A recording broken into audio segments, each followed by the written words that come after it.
Arrête d'être patient.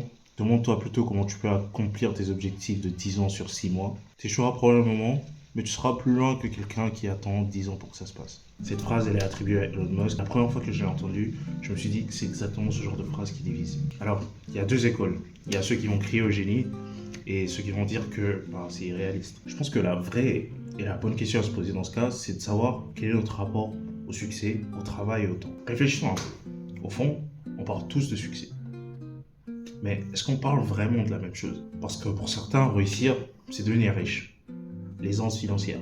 Pour d'autres, c'est de pouvoir fonder une famille. Pour d'autres, c'est de pouvoir monter une entreprise. Pour certains, c'est d'être libre, tout simplement. Je pense que c'est un bon point pour commencer. Avant de se demander comment travailler, je pense que la question la plus intéressante serait de se demander ce qu'on poursuit réellement. Au final, c'est très simple de se perdre. On peut courir très vite, mais dans la mauvaise direction. J'ai souvent cette discussion avec mon père. Lui et moi n'avons pas exactement la même vision des choses. Lui appartient davantage à une génération qui valorise les bases. Ça veut dire se construire, se former avant de pouvoir agir. Ça se retranscrit par école, université, travail et ensuite poursuivre ses rêves, poursuivre ses objectifs. Et justement, ça a été l'un de nos principaux désaccords parce que moi j'étais en totale opposition à ce qu'il pensait. C'est-à-dire, pour moi, c'était lance-toi et t'apprendras sur le tas. Lance-toi et ton expérience te sera bien plus valuable que quelqu'un qui passe tout son temps dans une école en train d'apprendre un sujet que toi, au final, tu auras expérimenté. Et aujourd'hui, avec du recul, je me rends compte qu'on n'avait pas totalement tort tous les deux, voire qu'on avait quasiment raison tous les deux. Ça fait un peu écho à une précédente vidéo que j'ai sortie où je parlais de la lecture, comment ça a changé ma perception. Et justement, j'abordais le point que la lecture a changé ma perception. D'ailleurs, allez voir la vidéo si vous ne l'avez pas fait. Qu'il y a plus d'une vérité dans ce monde. Et clairement, ce sujet de discussion ou notre rapport à la réussite en est une. Quand on regarde les personnes qui réussissent, elles n'ont pas toutes la même philosophie.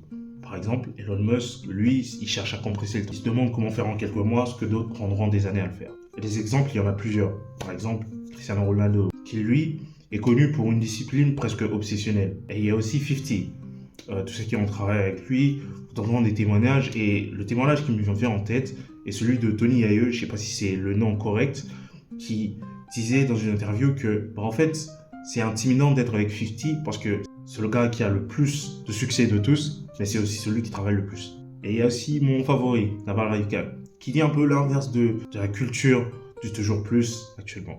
Lui, il explique que le but n'est pas forcément de travailler davantage, mais de construire une vie où ton travail est aligné avec ce que tu veux faire. Il insiste aussi sur le levier, leverage en anglais.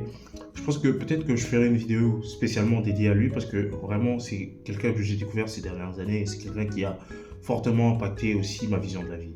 Il part d'utiliser les compétences, la technologie, du capital pour pouvoir produire plus d'impact et sans forcément pouvoir ajouter des heures de travail. J'aime aussi une image qu'il partage du lion dans la savane qui sait à quel point c'est fastidieux de pouvoir courir derrière une proie.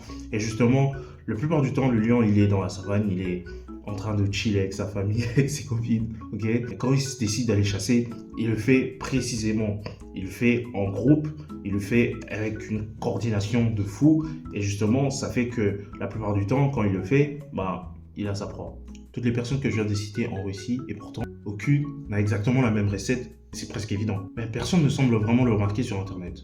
On cherche toujours la méthode, la morning routine parfaite, le business parfait, le mentor parfait, le livre parfait. Comme s'il existait une formule universelle. Alors que le parcours que racontent les personnes que nous admirons raconte l'inverse. Alors aussi, il y a quelque chose que je trouve fascinant. Les personnes qui sont constamment en mouvement. Et par mouvement, je vais dire, il y a des personnes qui avancent, mais ne savent pas vraiment où ils vont. Il y a des personnes qui enchaînent travail, mais ne savent pas vraiment ce qu'ils veulent faire. Ils courent, ils enchaînent projet, mais quand tu leur demandes, tu vas où exactement? La réponse est souvent floue. Souvent, la réponse est qu'on veut être libre financièrement. Très bien, mais libre pourquoi? Libre de quoi, honnêtement? On dit qu'on veut réussir, mais d'accord, réussir, mais qu'est-ce que tu entends par réussir? Comment tu définirais ta réussite?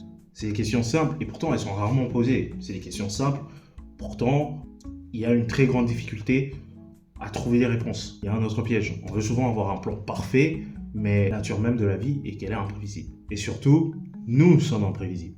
Dans le livre de Psychologie Harmonie, il y a un chapitre que je trouve très intéressant. Et c'est un chapitre, encore une fois, qui a changé ma perception des choses. Et ce chapitre, justement, il dit que c'est très difficile pour nous de pouvoir planifier pendant longtemps parce que justement déjà il y a la vie qui est imprévisible et nous-mêmes on est susceptible au changement après une longue période de temps. Il est très difficile de savoir ce qu'on voudra dans 10 ans parce que les priorités changent, la mentalité change, comme vous le voyez avec moi, la perception aussi change et les discours qu'on tenait avant ne sera pas les discours qu'on tiendra dans 10, 5, 3 ans même. Et ça, c'est pour ça que le livre explique que les planifications sur pendant longtemps sont très difficiles à exécuter. Alors oui, il faut avoir une direction, il faut quand même avoir un sens de là où on va, mais peut-être moins un itinéraire gravé dans le marbre. En préparant cette vidéo, je pensais trouver la meilleure philosophie du travail. Pourtant, je crois surtout avoir découvert qu'il n'existait probablement pas. Il existe des philosophies, oui, il existe des manières différentes de voir le travail, il existe des manières différentes de voir le temps, de voir le succès. Chacun a sa propre définition de ce qu'il appelle réussite. Il existe des manières différentes de voir l'argent et même l'ambition. Et je pense que ça serait plus sage et même plus intéressant de ne pas copier un Naval Ravikant, un CR7, un 50 Cent ou un Elon Musk, mais d'écouter toutes ces philosophies, comprendre ce qu'elles nous apprennent, ensuite avoir suffisamment de recul pour pouvoir construire la sienne. Alors si la vidéo t'a plu, je te conseille d'aller t'abonner, liker et commenter. Dis-moi ce que t'en penses en commentaire. Ciao.